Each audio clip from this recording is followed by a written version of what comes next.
नमस्कार दोस्तों, स्वागत है आप सभी का कंपटीशन गुरु चैनल पे। मैं विवेक चौधरी और आज फ्रेंड्स हम करेंगे फर्स्ट वीकेंड की करंट अफेयर। 10 तारीख तक की पूरी करंट अफेयर। वैसे तो मैंने 7 तारीख को भी दे दी थी, लेकिन इसमें आपको 1 तारीख से लेके 8 तारीख तक के सारे क्वेश्चंस मिलेंगे। बाकी जो क्वेश्चंस इसमें रह गए वो पहली वीडियो देखने आप 6 तारीख और 7 तारीख की, उसमें आपको मिल जाएंगे। ठीक है, आज हम स्टार्ट करते हैं फर्स्ट वीकेंड की इंपोर्टेंट जो क्वेश्चंस हैं उनकी वीडियो है ये। तो आप पूरी देखें वीडियो को। इसमें लगभग 10-11 क्वेश्चन हैं जो मोस्ट इंपोर्टेंट क्वेश्चंस हैं, तो आप पूरी वीडियो लास्ट तक देखते रहें। और दोस्तों, मेंसुरेशन की वीडियो आपको मिल चुकी है, पहला पार्ट आपको मिल गया है, सेकंड पार्ट आपको कल मिल जाएगा, क्योंकि आज हम शूट करेंगे। आज संडे है और संडे को हम शाम को लगभग उसे शूट करेंगे और रात को एडिट करके या तो कल सुबह दे देंगे आपको या कल शाम तक आपको वो प्रोवाइड करा दी जाएगी। तो दोस्तों, आपको मेंसुरेशन का सेकंड पार्ट भी कल मिल जाएगा। और मेंसुरेशन के बाद जो भी आपने टॉपिक सेलेक्ट करना है उसकी कमेंट कर दें दोस्तों, व्हाट्सएप पे मैसेज कर दें, हम वही चैप्टर स्टार्ट करा देंगे। वैसे तो स्टेप बाय स्टेप जो ज़्यादा कमेंट होंगी वही स्टेप हम चालू करा देंगे। ठीक है फ्रेंड्स, चलिए शुरू करते हैं। और शुरू करते हैं आज का पहला क्वेश्चन। पहला क्वेश्चन कह रहा है, हाल ही में निम्नलिखित में से जिस महिला पर्वतारोही को हरियाणा सरकार द्वारा कल्पना चावला जो पुरस्कार होता है उससे सम्मानित किया गया है, किसको, उसका नाम क्या है? उसका नाम है अनीता कुंडू। अब देखिए, अनीता कुंडू के बारे में हम थोड़ा सा और जान लेते हैं। ये क्वेश्चंस जब आ गया है तो इनके बारे में थोड़ा सा और समझ लेते हैं, क्योंकि क्वेश्चन में से क्वेश्चन बन जाता है। चलिए नेक्स्ट क्वेश्चन, मतलब इसी क्वेश्चन में कह रहा है 21 मई 2017 को चाइना के रास्ते से दुनिया की सबसे ऊंची पर्वत चोटी एवरेस्ट पर तिरंगा लहराया, किसने? अनीता कुंडू ने। इन्होंने, अब देखिए 3 साल, आज से 3 साल पहले की बात है, उन्होंने पर्वत पर चढ़ने के लिए आज से 3 साल पहले तैयार हो गई थी, लेकिन इन्होंने भूकंप के कारण वो यात्रा जो थी, वो मिशन जो था, वो बीच में ही छोड़ दिया। वहाँ भूकंप आ गया जिसके कारण उन्होंने आज से 3 साल पहले ये मिशन अधूरा छोड़ दिया। उस मिशन को पूरा करने के लिए सन 2017 में ये दोबारा से कोशिश करी इन्होंने। 21 मई को ये फिर से पर्वत पर चढ़ गई और उन्होंने इंडिया का जो झंडा है उसे वहाँ पे लहराया। दोस्तों, अगर पूछ ले ये कहाँ की रहने वाली हैं तो ये हिसार है हरियाणा में। ये मूल रूप से वहाँ की रहने वाली हैं और इनके जो शहर का नाम है फरीदपुर नाम है, फरीदपुर की निवासी हैं ये। दोस्तों, अब नेक्स्ट क्वेश्चन पे आते हैं। नेक्स्ट क्वेश्चन से पहले मैं आपको बता दूं, जो भी इंपोर्टेंट होगा, हर क्वेश्चन में जो भी इंपोर्टेंट टॉपिक्स होंगे वो मैं यहाँ पे टाइप कर दूंगा, वहाँ पे मैं लिख दूंगा, तो आपने उसको लिखना है जो भी इंपोर्टेंट हो, बाकी सुनना है, सुनने से ही आपको सारा समझ आ जाएगा जो भी है। नेक्स्ट क्वेश्चन कह रहा है, तालिबान ने 7.5 अरब डॉलर TAPI पाइपलाइन प्रोजेक्ट का समर्थन किया है। ठीक है, अभी ये आंसर ही है, तालिबान ने 7.5 अरब डॉलर TAPI पाइपलाइन प्रोजेक्ट का समर्थन किया, यानी कि आतंकवादी संगठन से प्रस्तावित Turkmenistan, Afghanistan, Pakistan, Bharat TAPI pipeline को समर्थन देने की घोषणा की है। इस परियोजना से सालाना 33 अरब क्यूबिक मीटर गैस की सप्लाई होगी। इससे हजारों लोगों को नौकरियां मिलेंगी, क्योंकि कोई भी प्रोजेक्ट जब आता है तो उससे सीधी सी बात है, हर प्रोजेक्ट जब बड़ा प्रोजेक्ट है उसको अगर लगाया जाए तो मजदूरों की जरूरत होगी, मजदूर यानी कि नौकरों की, तो नौकरियां ज़्यादा निकलेंगी। तो वही है, इससे हजारों लोगों को नौकरियां मिलेंगी। इसमें जो है अफगानिस्तान की जो कह सकते हैं अर्थव्यवस्था है उसमें भी काफ़ी सुधार होगा, क्योंकि जब किसी भी देश में नए रोजगार आते हैं, नए काम स्टार्ट होते हैं, तो वहाँ की जो अर्थव्यवस्था है खुद ब खुद चेंज होने लगती है। तो यहाँ पे अफगानिस्तान की जो अर्थव्यवस्था है उसमें काफ़ी सुधार आएगा। और सरकारी कंपनी है तुर्कमेनगाज और अफगान गैस एंटरप्राइज और गेल इंडिया की है। तो गेल इंडिया लिमिटेड, ये आपने याद रखना है, इसमें कार्य करेंगी। कौन कौन सी कंपनियां इसमें कार्य करेंगी? तुर्कमेनगाज, अफगान गैस एंटरप्राइजेस और गेल इंडिया लिमिटेड। ठीक है, तो ये आपने याद रखना है। इंडिया की कौन सी है? गेल इंडिया लिमिटेड, गेल इंडिया लिमिटेड। ये भारत की गैस कंपनी है, काफी बड़ी कंपनी है, बहुत अच्छी। ठीक है, तो इसके बाद आते हैं नेक्स्ट क्वेश्चन पे। नेक्स्ट क्वेश्चन हमसे कह रहा है, फ्रांस के राष्ट्रपति इमैनुअल मैक्रों भारत पहुंचे। आप सभी जानते हैं ये भारत आए हुए हैं, जो फ्रांस के जो राष्ट्रपति हैं वो भारत आए हुए हैं। कितने दिन के लिए? 4 दिन के लिए। ये 4 दिन के दौरे पर भारत आए हुए हैं। कौन? जो फ्रांस के राष्ट्रपति हैं इमैनुअल मैक्रों, ये नाम लिखा हुआ है, देख लीजिए। इसके बाद ये देखिए किससे मिलेंगे, ये प्रधानमंत्री जी से मिलेंगे। और प्रधानमंत्री जी ने क्या, देखिए प्रधानमंत्री नरेंद्र मोदी जी ने प्रोटोकॉल तोड़कर एयरपोर्ट पर उनका स्वागत किया। वहां का जो प्रोटोकॉल है उसको तोड़कर उनका स्वागत किया है। और इमैनुअल मैक्रों का ये दौरा कई मामलों में बेहद ही महत्वपूर्ण होगा। किन किन मामलों में ये महत्वपूर्ण होगा वो हम जो जान लेते हैं। देखिए समुद्री सुरक्षा, यानी कि समुद्री जो सुरक्षा है उसके अकॉर्डिंग बात करेंगे। आतंकवाद जैसी गंभीर विषय फैसले लेने का आसार है। जैसे समुद्री सुरक्षा, आतंकवाद जैसे गंभीर विषयों पर महत्वपूर्ण फैसले होने के आसार हैं। दोस्तों जो भी ये फैसले करेंगे उनकी बातें हम नेक्स्ट वीडियो में करेंगे। बाकी हम जान लेते हैं थोड़ा सा फ्रांस के बारे में। फ्रांस की राजधानी पेरिस। यहाँ की करेंसी की बात करें तो यहाँ की करेंसी, यहाँ पे यूरो चलते हैं, ठीक है, यूरो यहाँ पे चलते हैं, ठीक है। आते हैं नेक्स्ट क्वेश्चन पे। दोस्तों नेक्स्ट क्वेश्चन पे आते हैं। नेक्स्ट क्वेश्चन कह रहा है आरबीआई ने एयरटेल पेमेंट्स बैंक पर 5 करोड़ रुपए का जुर्माना लगाया है। आरबीआई ने एयरटेल पेमेंट्स बैंक पर 5 करोड़ रुपए का जुर्माना लगाया है, ठीक है। अब भारतीय रिजर्व बैंक ने, किसने लगाया है? आरबीआई की फुल फॉर्म भी आ सकती है, कुछ इंपोर्टेंट एग्जाम्स में आ जाती है किसी किसी एग्जाम में। तो इसका होता है reserve bank of India, reserve bank of India, या भारतीय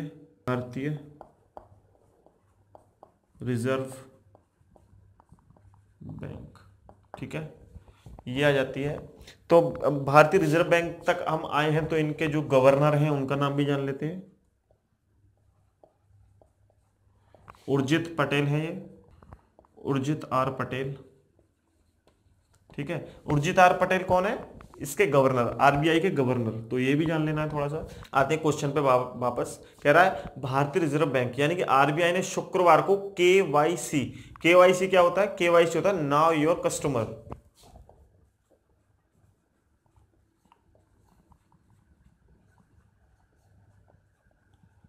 इसकी फुल फॉर्म होती है केवाईसी की, ठीक है। ये आपने याद करनी, इंपॉर्टेंट है ये भी, ठीक है। उसके बाद केवाईसी नियमों का उल्लंघन करने पर एयरटेल पेमेंट्स बैंक लिमिटेड पर 5 करोड़ का जुर्माना लगाया गया है।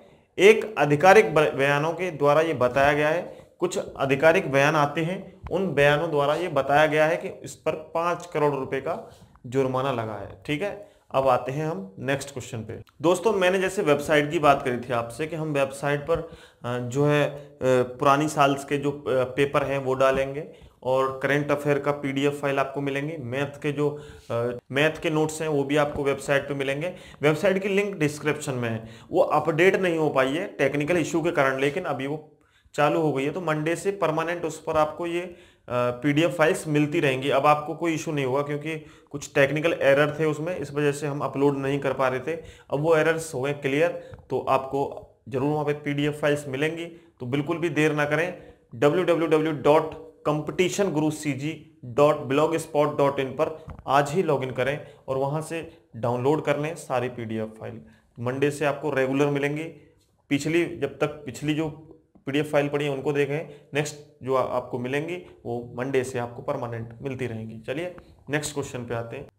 नेक्स्ट क्वेश्चन कह रहा है नेपाल में वर्ष 2015 में भूकंप में क्षतिग्रस्त हुए करीब 50,000 मकानों के पुनः निर्माण के लिए कौन सा देश करीब 1 अरब रुपए की मदद देगा? दोस्तों आप सभी जानते हैं सन 2015 में नेपाल में भूकंप आया था और उससे काफी नुकसान हुआ था नेपाल में। तो नेपाल में काफी नुकसान हुआ था, तो कुछ मदद करने के लिए लगभग 50,000 मकानों को दोबारा से बनवाने के लिए भारत उसकी मदद करने के लिए तैयार हो गया है। अगर ये क्वेश्चन आ जाए कि नेपाल की मदद कौन कर रहा है 1 अरब रुपए के लगभग, तो भारत कर रहा है। क्यों? क्योंकि वहां 50,000 मकानों को पुनः निर्माण के लिए, उनको दोबारा से बनाने के लिए ये कदम उठाया है, तो ये बहुत अच्छा कदम है। चलिए अब जानते हैं थोड़ा सा इसके बारे में। किसके बारे में? नेपाल के बारे में। नेपाल की राजधानी आप सभी जानते होंगे, कैपिटल है इसकी काठमांडू। ठीक है, काठमांडू इसकी कैपिटल है। अब नेपाल के बारे में एक थोड़ी सी रोचक, एक इंटरेस्टिंग बात समझिए।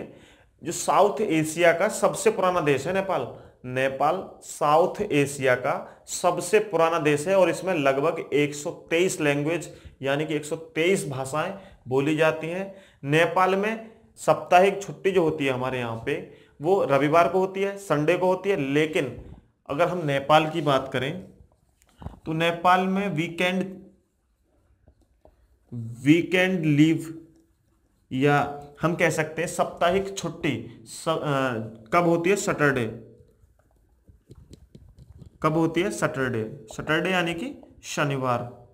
शनिवार को वीकेंड की छुट्टी रहती है वहां पे। तो ये देखिए एक इंटरेस्टिंग चीज है। और यहाँ के प्रधानमंत्री का नाम है खड्गा प्रसाद शर्मा ओली। ठीक है, तो ये आपने याद रखना है। चलिए नेक्स्ट क्वेश्चन पे चलते हैं दोस्तों। नेक्स्ट क्वेश्चन कह रहा है वित्तीय वर्ष 2017 और 18 में भारत का सबसे बड़ा तेल सप्लायर देश कौन सा है? देखिए आप सभी जानते हैं कि अब से पहले, ये तो रिसेंटली एक क्वेश्चन आ गया हमारे सामने, लेकिन आप सभी जानते होंगे कि सबसे पहले, अब से पहले मतलब सबसे पहले नहीं, अब से पहले जो देश था उसका नाम था सऊदी अरब। सऊदी अरब कंट्री थी जो हमें सबसे ज्यादा तेल प्रोवाइड करा रही थी। लेकिन अब सऊदी अरब नहीं है, अब ये सेकंड नंबर पे हो गया है, फर्स्ट नंबर पे हो गया है इराक। ठीक है, फर्स्ट नंबर पे हो गया है इराक। तो सेकंड नंबर पे सऊदी अरब, फर्स्ट नंबर पे इराक। चालू वित्त वर्ष में कुल 13.9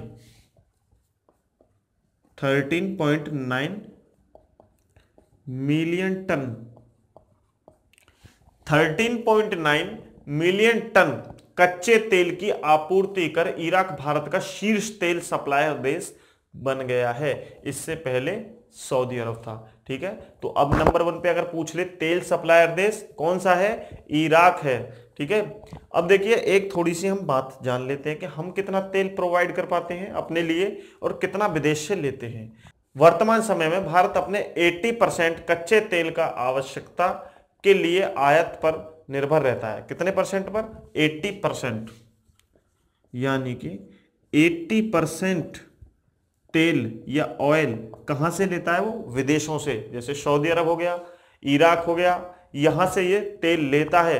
अपना कितना तेल है इसका? मात्र 20%, लगभग 20% ये अपने यहां से लेता है, बाकी सारा 80% दूसरे देशों से आयात करता है। ठीक है, ये क्वेश्चन आपने जान लेना है, इसमें कुछ भी नहीं है, इंपोर्टेंट क्वेश्चन है। लेकिन चलिए नेक्स्ट क्वेश्चन पे आते हैं दोस्तों। नेक्स्ट क्वेश्चन एक इंपोर्टेंट क्वेश्चन है, हर एग्जाम में देखा गया है, काफी एग्जाम्स में मतलब ये क्वेश्चन देखा गया है। क्वेश्चन क्या है? अंतर्राष्ट्रीय महिला दिवस कब मनाया जाता है? तो अंतर्राष्ट्रीय महिला दिवस मनाने की जो डेट है वो है 8 मार्च। 8 मार्च को ये मनाया जाता है, क्योंकि अभी निकला है। आज कितनी तारीख है? आज 10 तारीख है। परसों ये दिन बनाया गया था अंतर्राष्ट्रीय महिला दिवस। तो आपने ये याद रखना, इंपोर्टेंट क्वेश्चन है, काफी एग्जाम्स में देखा गया है। चलिए नेक्स्ट क्वेश्चन पे आते हैं। नेक्स्ट क्वेश्चन कह रहा है नवीनतम आंकड़ों के अनुसार अक्टूबर-दिसंबर 2017 तिमाही में भारतीय अर्थव्यवस्था की विकास दर क्या रही, यानी कि ग्रोथ रेट?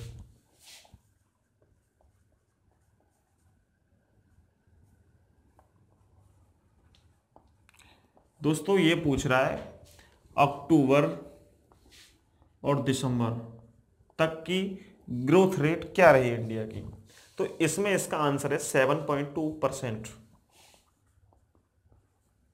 ठीक है, ग्रोथ रेट कितनी रही? 7.2। अब थोड़ा सा इसके बारे में हम जान लेते हैं डिटेल में। वर्ष 2017-18 की तीसरी तिमाही में अर्थव्यवस्था के शानदार प्रदर्शन से केंद्र सरकार ने एक बड़ी राहत की सांस ली, जबकि चीन को पछाड़कर यानी कि चाइना को पीछे कर भारत एक बार फिर विश्व की प्रमुख अर्थव्यवस्थाओं में सबसे तेज विकास दर वाली अर्थव्यवस्था के रूप में आगे आया है, सबसे तेज अर्थव्यवस्था के रूप में आगे आया है। ये बहुत ही बड़ी बात है। दोस्तों नेक्स्ट क्वेश्चन कह रहा है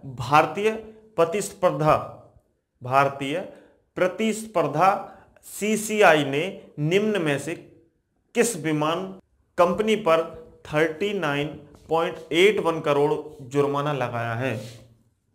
39.81 करोड़ का जुर्माना लगाया है। किस कंपनी पे लगाया है दोस्तों? Jet Airways. जेट एयरवेज पर ये जुर्माना लगाया गया है। और किस किस कंपनियों पे ये जुर्माना लगा है? 3 कंपनियों में, फिर जानेंगे हम ये क्यों लगा है। उसके बाद जुर्माना लगाया गया है इंडिगो पे। इंडिगो एक एयरवेज ये कंपनी है जहाज की, जिस पे लगाया गया है जुर्माना, और उस पे जुर्माना लगाया गया है 9.45 करोड़। ठीक है, 9.45 करोड़ किस पे लगाया गया है? इंडिगो एयरलाइंस पे। इंडिगो के बाद एक कंपनी है स्पाइस जेट एक कंपनी है, इस पे लगाया गया है 5.10 करोड़। ठीक है, इन पे इतना लगाया गया है। और दोस्तों अब जानते हैं इन पे जो जुर्माना लगाया गया है ये क्यों लगाया गया है। सीसीआई ने कार्गो ट्रांसपोर्ट पर ईंधन अधिभार यानी कि फ्यूल सरचार्ज तय करने में हुई सांठगांठ के मामले में विमानन कंपनी जेट एयरवेज पर इतना 39.81, अब जानते हैं इंडिगो पे 9.45 और स्पाइस जेट पर 5.10 करोड़ का जुर्माना लगाया है। इसके अलावा सीसीआई ने तीनों विमानन कंपनियों को प्रतिस्पर्धा रोधी यानी कि जो गतिरोध आगे आने वाला समय है उसमें ये गड़बड़ ना करे, इसके लिए निर्देश भी दिया है उनको। ठीक है, तो ये भी आपने याद रखना है। उसके बाद हम जानते हैं ये सीसीआई है क्या। सीसीआई एक जो है संस्था है, एक आयोग है, इसे बोलते हैं भारतीय प्रतिस्पर्धा आयोग।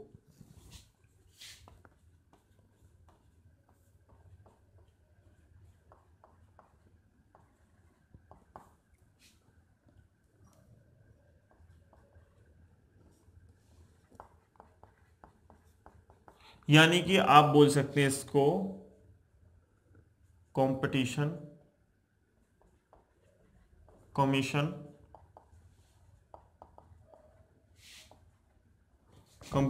Commission of India. मतलब क्या हो गया इसका? सीसीआई। ठीक है, सीसीआई की फुल फॉर्म होगी कंपटीशन कमीशन ऑफ इंडिया। ठीक है, ये याद रखनी है। दोस्तों आते हैं हम नेक्स्ट क्वेश्चन पे। नेक्स्ट क्वेश्चन कह रहा है भारतीय पशु कल्याण बोर्ड यानी कि animal welfare board of India. ठीक है, इसके मुख्यालय को हाल ही में चेन्नई से किस स्थान पर स्थानांतरित किया गया है? देखिए पहले ये आप सभी जानते हैं चेन्नई में था इसका मुख्यालय, लेकिन अब इसको हटा दिया गया है और हटा करके कहाँ रख दिया है ये जानते हैं। तो थोड़ा सा हम लिख लेते हैं। देखिए था क्या, जो भारतीय पशु कल्याण बोर्ड,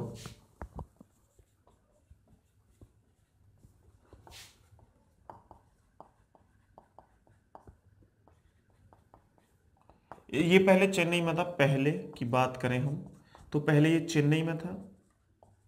ठीक है, अब बात करें फिलहाल इसको स्थानांतरित कहाँ किया गया है, तो इसको बल्लभगढ़ में। बल्लभगढ़ आप सभी जानते हैं हरियाणा में है, यहां पे इसको स्थानांतरित किया गया है बल्लभगढ़। ठीक है, तो ये आपने याद रखना है। और थोड़ा सा हम जब बल्लभगढ़ में से रखा गया है तो बल्लभगढ़ में रखने के बाद हम थोड़ा सा हरियाणा के बारे में भी जान लेते हैं। हरियाणा की राजधानी चंडीगढ़। ठीक है, और यहां के गवर्नर हैं यहाँ के कप्तान सिंह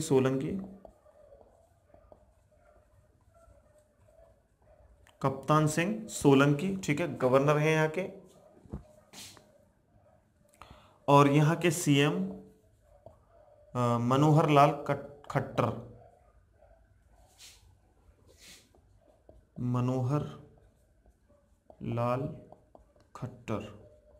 ठीक है, यहाँ के सीएम हैं। तो ये क्वेश्चन यहीं तक है। नेक्स्ट क्वेश्चन पे चलते हैं दोस्तों। नेक्स्ट क्वेश्चन कह रहा है हाल ही में अंतर्राष्ट्रीय हवाई अड्डा परिषद यानी कि एयरपोर्ट काउंसिलिंग इंटरनेशनल द्वारा कराए गए एक सर्वेक्षण में किस भारतीय एयरपोर्ट को सालाना 4 करोड़ से ज्यादा यात्रियों के प्रबंधन के लिए सर्वश्रेष्ठ हवाई अड्डा घोषित किया गया है। देखिए 4 करोड़ से ज्यादा यात्री प्रबंधन के लिए सर्वश्रेष्ठ हवाई अड्डा, मतलब दोस्तों जो ये एयरपोर्ट है, एयरपोर्ट का नाम जान लेते हैं पहले हम। एयरपोर्ट है IGIA, इंदिरा गांधी इंटरनेशनल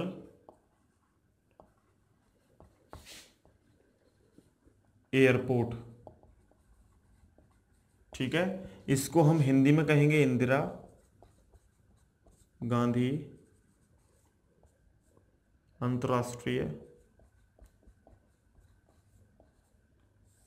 हवाई अड्डा, ठीक है। अंतर्राष्ट्रीय हवाई अड्डा, इस हवाई अड्डे को हम कह सकते हैं साल में 4000 जो यात्री हैं, 4000 करोड़ यात्री हैं, इससे ज्यादा मतलब इससे भी ज्यादा 4000 करोड़ से भी ज्यादा यात्रियों के प्रबंधन के लिए सर्वश्रेष्ठ हवाई अड्डा घोषित किया गया है। किसको? इंटरनेशनल जो हवाई अड्डा है उसका नाम है इंदिरा गांधी इंटरनेशनल एयरपोर्ट। ये कहां पर है? दिल्ली, दिल्ली में ये एयरपोर्ट है। तो ये इंपॉर्टेंट है थोड़ा सा क्वेश्चन, क्योंकि इंटरनेशनल की बात कर रहा है, इंटरनेशनल पे हमारा लेवल फर्स्ट पे है, तो ये इंपॉर्टेंट क्वेश्चन है इंडिया के लेवल के लिए, तो आपने बिल्कुल ये याद रखना है, ठीक है। आज हम यही समाप्त करते हैं दोस्तों। नेक्स्ट वीडियो आपको करंट अफेयर की, बेशक 1-2 दिन लेट हो जाए, डजंट मैटर, कोई प्रॉब्लम नहीं है, लेकिन आपको हर क्वेश्चंस मिलेगा। वैसे तो कोशिश करते हैं कि पर डे आपको वीडियो मिले, लेकिन कुछ ऐसा होता है कि देखिए अभी जैसे हम मैथ की तैयारी कर रहे हैं, तो मैथ की तैयारी के लिए कुछ फॉर्मूलास ऐसे बनाने पड़ते हैं जो कम से कम ट्रिक ज़्यादा हो, फॉर्मूलास का कम यूज किया जाए, तो उसमें थोड़ा सा टाइम लग जाता है। और हम भी खुद तैयारी कर रहे हैं एग्जाम्स की, तो दोस्तों आपने क्या करना है, बस थोड़ा सा सब्र रखना है। हमें पता है कि बहुत जल्दी जल्दी एग्जाम्स आ रहे हैं, तो वीडियो भी आपको बहुत जल्दी प्रोवाइड कराई जा रही है, थोड़ी सी लेट हो जाती है, लेकिन ट्रिक आपको ऐसी मिलेगी कि आपको दूसरे चैनलों पे शायद ही मुश्किल मिलेगी, क्योंकि हम एक शॉर्ट से शॉर्ट ट्रिक के थ्रू खुद ही ट्रिक बना करके उनको तैयार करते हैं क्वेश्चंस को। मैथ का क्वेश्चन हो, रीजनिंग का क्वेश्चन हो, कोई भी क्वेश्चन हो, नेक्स्ट वीडियो आपको मिलेगी जल्दी। जिन्होंने चैनल को भी सब्सक्राइब नहीं किया, चैनल को पहले सब्सक्राइब करें। वीडियो अच्छा लगा हो तो प्लीज लाइक करें और दोस्तों में शेयर करें, जिससे कि आपके जो दोस्त हैं वो भी इस वीडियो को देख सकें और वो भी अपना एग्जाम्स के लिए प्रिपेयर हो जाए, वो भी एग्जाम्स के लिए तैयार हो सकें और वीडियो देख करके मोटिवेट हो सकें, सीख सकें कुछ। चलिए आज का वीडियो यहीं समाप्त करते हैं। Thank you.